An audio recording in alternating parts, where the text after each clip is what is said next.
Welcome back to another episode of the Bear Trap, a Bears podcast by a Bears fan. I'm your host, Terry. Before we get started, I just want to remind you, if you got a question or comment for the show that you want to leave, you can go to the description section. There's a link where you can leave your own messages.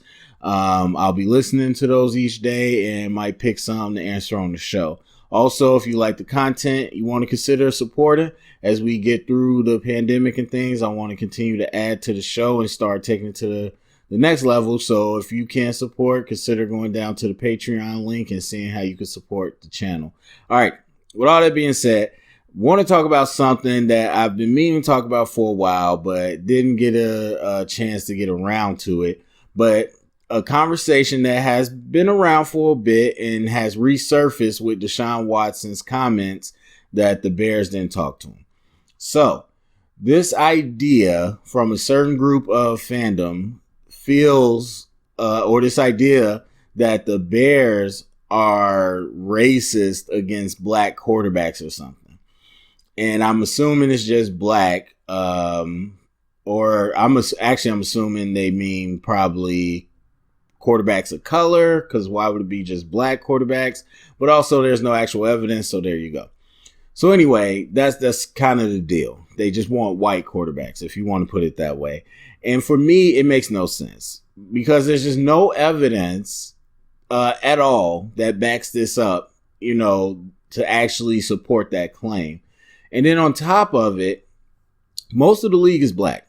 So if you had a problem with black players, you have a real hard time fielding the NFL team. And so that's why this notion gets boiled down to just the quarterback position.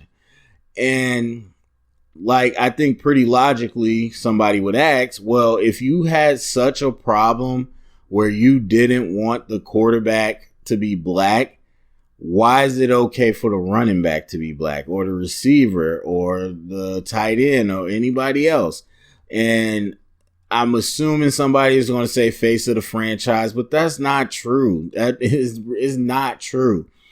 I mean, there's definitely truth to that position, and as much as you have to be as a leader and communicator just for football to function.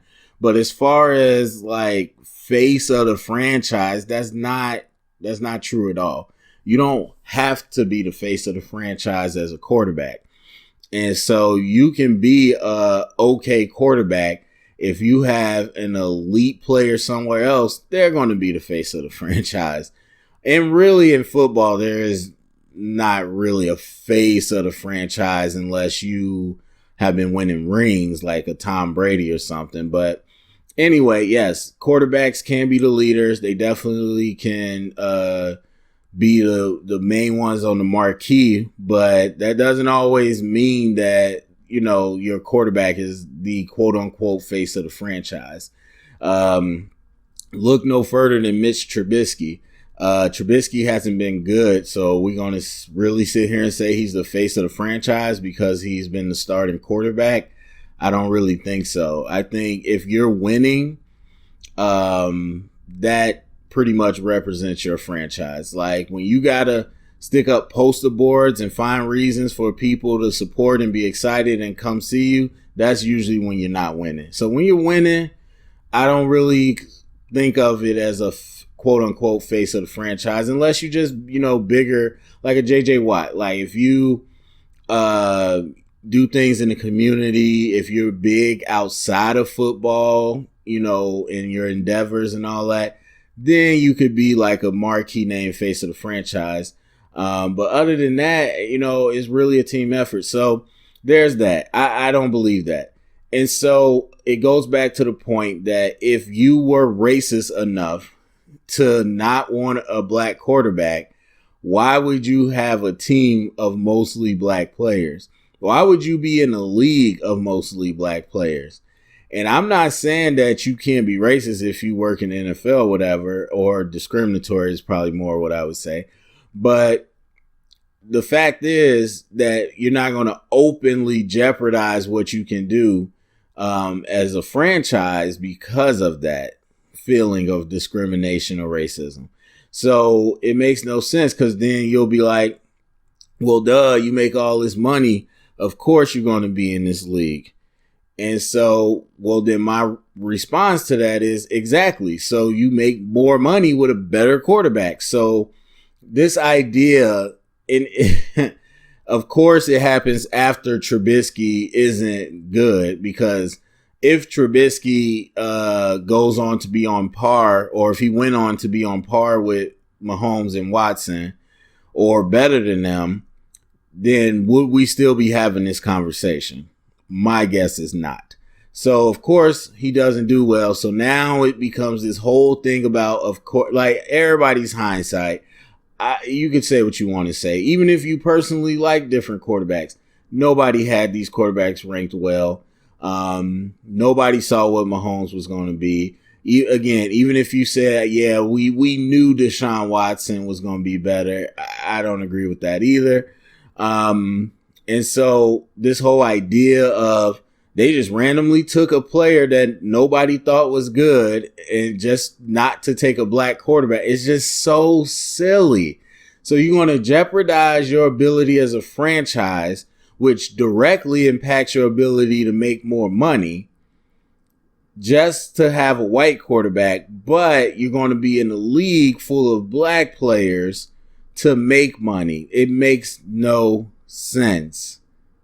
And so I have to say that, like, once and for all, it's just silly. It is just so silly. And the fact that there's plenty, first of all, there's players that have been drafted by a team that never talked to them, let alone a team just not talking to somebody. And then there are teams that like a certain player at a position than other ones. So if I need a tackle this year, and I'm going into this draft, this past draft, and I really locked in, like, these are the tackles out of the group that we think could work for us, that we feel comfortable with.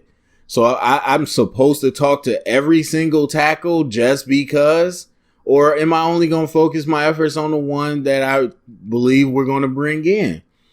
And so to question somebody's draft strategy as being racist just because they didn't talk to a quarterback or they didn't pursue who you thought they should have is silly. And once again, so if I draft Nick Bosa, and Nick Bosa's an elite player, and then you go and find out, oh, you never talked to whatever defensive end who didn't become anything. Are you going to be mad now that I never talked to that defensive end? No, because this is the one that I wanted. This is the one that I felt was going to be our best prospect. I don't have to talk to everybody. And so this whole idea, again, is based on absolutely nothing. And even, first of all, we've had black quarterbacks put on a uniform, play quarterback. Even if we never had someone that was black put it on the uniform, play quarterback, it is such a reach to then sit here and say the Bears having a racist agenda to not have black quarterbacks. So that's how I feel about it. Go to the comment section, let me know. Share it around, get the conversation started. Thumbs up, subscribe. Remember, you could leave a message if you want to get a comment or a question on the show. And remember, stay up and bear down.